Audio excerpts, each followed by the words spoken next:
यहाँ पे ये देखें सारा होलसेल मार्केट है। यहाँ पे तस्वीरें भी आपको एक नंबर मिलेंगी।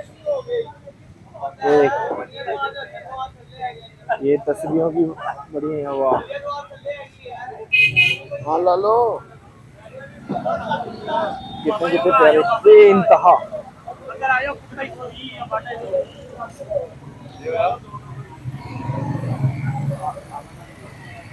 ये है जी अंकल मौला जट।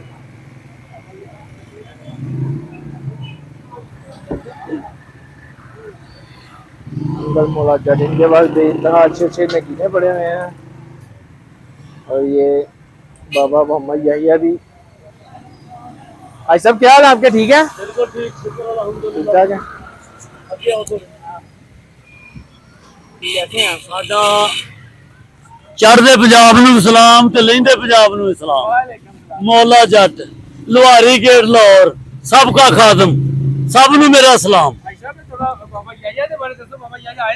बाबा याहिया साहब मेरे बहुत अच्छे दोस्त ने जी।